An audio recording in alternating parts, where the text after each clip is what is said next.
Walking the path. I'm so grateful to be here. I'm so grateful you're here. I'm so grateful you're coming in. And while people are coming in, let me say a little bit about where I'm at. I'm at Rythmia Life Advancement Center in beautiful Guanacaste, Costa Rica, down the street from Tamarindo. Hey, brother Diego, love you, man. Thank you for joining. Diego's over there in Instagram world, which is over there, and then Facebook and YouTube world are over here. And I'm grateful. I'm grateful. Thank you all for streaming in.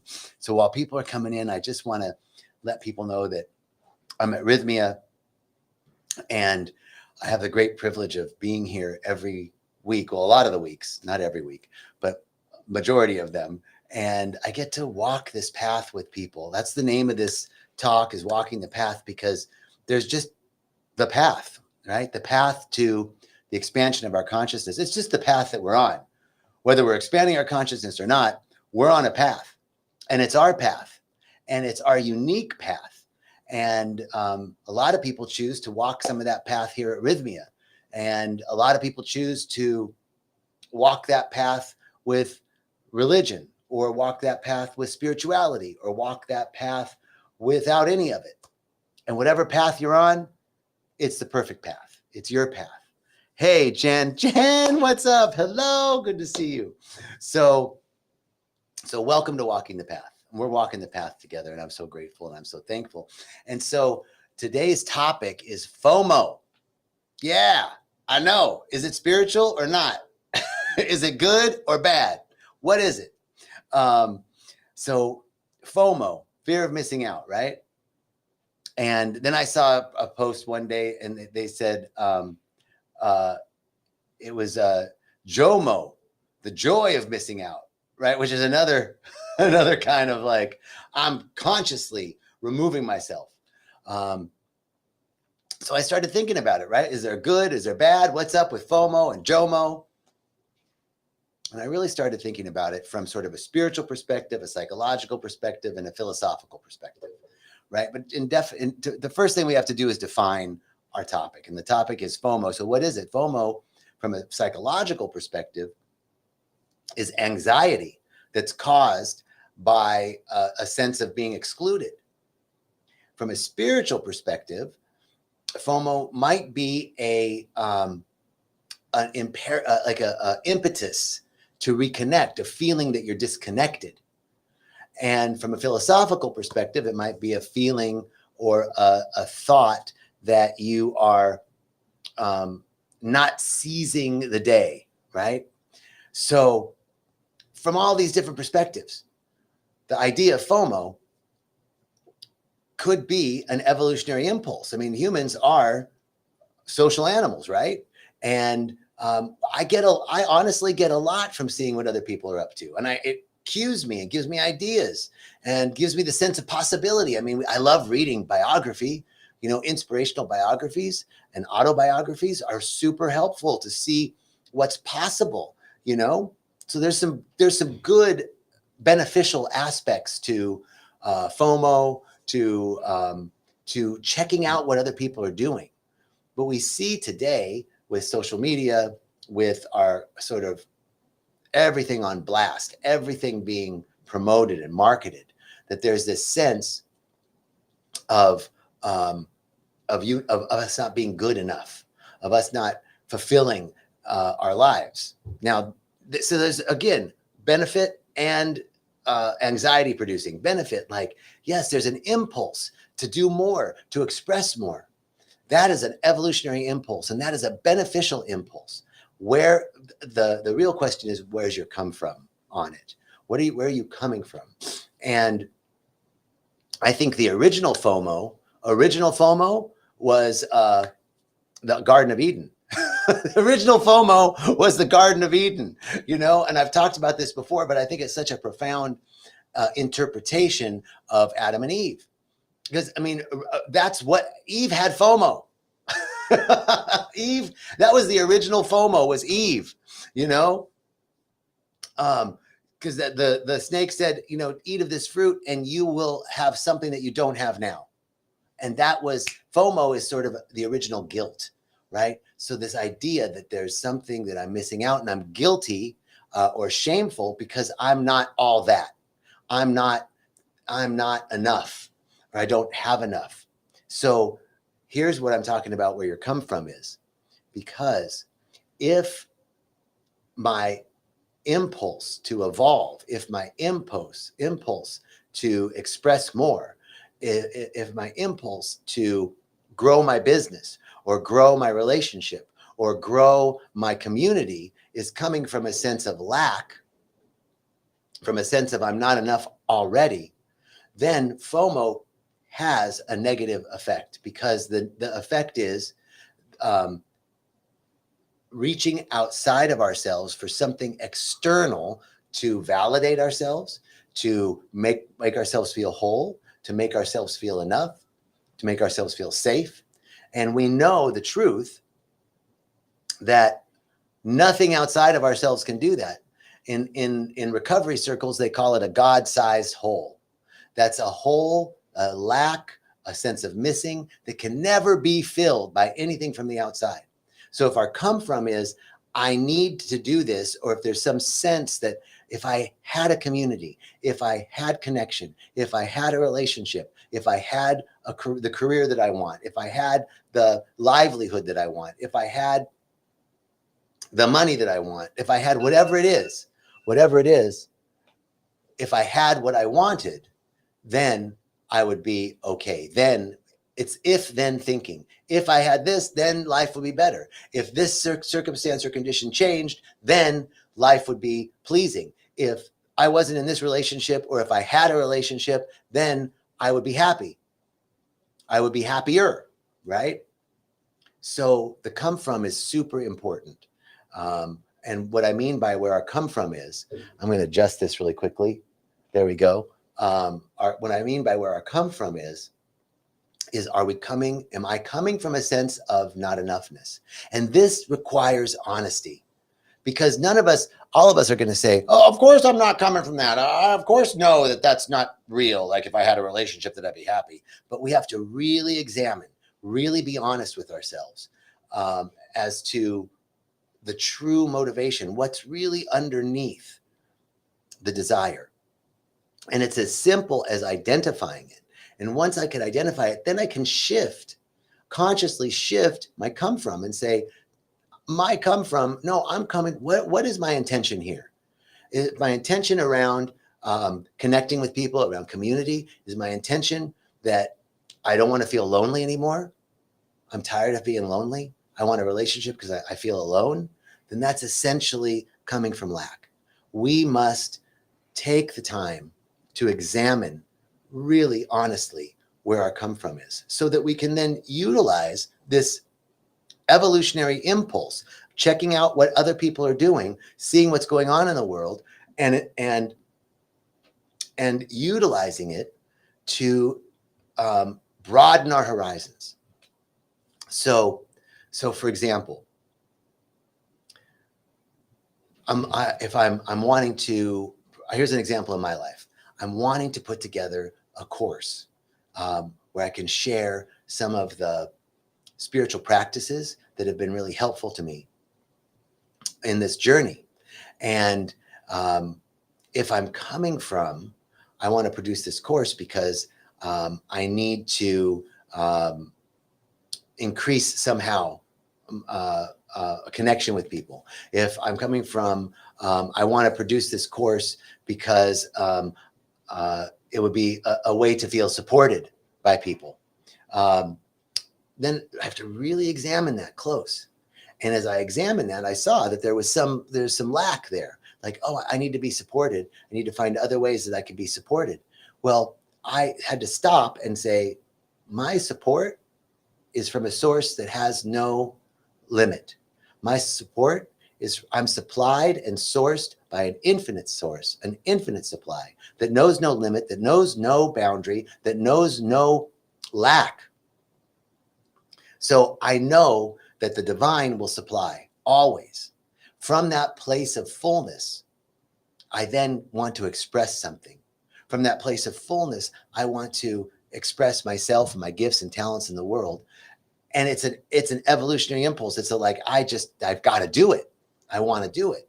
If in a relationship, you know, if the come from there is I'm feeling lonely, or I don't feel like I have enough community, really examine what is the impulse for that? Is it that that's going to somehow make me not feel lonely? Is it that for somehow that's going to make me feel like I'm connected to people? So then I can stop and consciously shift and say, wait a minute. I know that I'm connected to life. Like life is all around me. And I have thoughts. We have thoughts. This is where the negative aspect of comparison comes in. So let's say I'm on the beach. This is a frequent, I'm just going to be really vulnerable. This is a frequent thing that happens for me. I have this amazing life. And I spend wonderful time connecting with people at Rythmia. And I get to teach, and I get to go on retreats. I lead my own retreats. I get to teach these classes. I get to be around all these people. And then I go home and I live in a little casita, kind of isolated. And I spend a lot of time there as well. And so I'll take my dog for a walk on the beach, and I'm enjoying myself, and I'm out there and I see little groups of people, a couple hanging out at the beach, a little family hanging out, doing their thing, a group of friends hanging out, doing their thing. And when I'm really honest with myself, I can see that there is a program that I've picked up from society that says, I'm alone with my dog on the beach, and those people are together. And I can see that there's a natural, or rather not natural, but rather there's a societal saying that they're having fun and I'm not. Something that might make me feel from some societal programming that I'm unaware of, that automatically I have thoughts about people being together and me being alone. And I have to be aware of that, really that subtle thought that's underneath. And when I examine that, then I look around and I say, oh, isn't life amazing? I can shift consciously. Look at these people enjoying themselves. Look at that family over there. Isn't that beautiful? That the mother and father and the kid, and they're playing in the sand, and the kid is just having such a great time. Look at that group of friends over there, just enjoying being together. Oh, look at life. Look at people. Wow. People are amazing. Isn't that, there's a whole shift that comes around. And then I'm not coming from, I'm sad, or I'm alone and other people are enjoying this, or when I'm with people, I'm okay, but when I'm not with people, I'm somehow different. This is a really key piece for me, to notice and observe the subtlety of my thinking. Jen says that this is powerful. Thank you. Thanks for honoring. Yeah, it is kind of vulnerable, right? Because I'm with people a lot. I have lots of great connections, and I go out to dinner with friends, and I have wonderful family, and I have long friendships that have lasted 30, almost 40 years, some of them. And I get to be aware that I have all of this. And no matter what, I'm connected with spirit. No matter what, I'm connected. And when I start to look, instead of that sense of lack, like a radar scanning, how can I get that? Where are my cues of belonging? Where can I feel like I fit in? Where that's a automatic impulse that if it's not observed, it can be very detrimental. But all we have to do is turn the light of our awareness on our thinking, on our feeling. And as we do that, we can course correct, we can shift and begin to say, begin to realize and get curious and be in joy for other people and see the beauty that's all around me. And when I'm seeing the beauty that's all around me, I'm not feeling separate from it. I'm feeling connected to it. Hey, Faith. Faith says she's going to do Aya next month, and her intention is to be happy and complete with herself. It's just difficult to believe. I want to be more natural. Thank you for sharing. This resonates. Okay, Faith, this is beautiful, right? So the intention is to be happy and complete with myself. What's underneath that is I'm not happy and I'm not complete. That's so good, Faith. That's a great example. So with our intention then becomes, I am happy and I am complete. We just shift it to the present tense, affirmative, and quality based. Happy and complete are great qualities. So right now, you're happy and complete. And we begin to work on the mind and start to unravel these programs, unravel this. We start to unbecome the things that we have taken on freely. This alarm is going off here. Uh-oh. Okay, sorry guys. Instagram went offline here. There we go. We're back online with Instagram. Thank you guys. Sorry about that. So Faith, that's a great example, so that we can see really subtly in our intentions. My intention is to be abundant. My intention is to be in relationship and to feel joy and intimacy. We have to be, when it's to be, we're noticing that we're already very subtly saying that we don't have that. And there's a metaphysical principle here, and it's in the Bible. To he who has, even more shall be given, and to he who has not, even that will be taken away. And this is, I used to be like, well, that's kind of messed up, Jesus. Like, why are you saying that? You're going to take away from the people that don't have and give more to the people that do. But it's a metaphysical principle that states the truth that a consciousness of abundance begets more abundance, and a consciousness of lack begets more lack. So if my intention is to be happy and complete, I have to begin with the realization that I'm already complete. I'm enough already. I already have. And happiness is here. It's a state of mind. It's a state of consciousness. It has nothing to do with something that I get from outside of me. So Faith, thank you for that. So this awareness we can start to even see in the things that we want and our desires, that wanting in and of itself presupposes a lack. And so we become very careful with our thinking and our awareness, really honest with ourselves, so that we can realize and come from a place of fullness. It's called living from the overflow, that I'm already so full that this next thing is expressing from the fullness within me.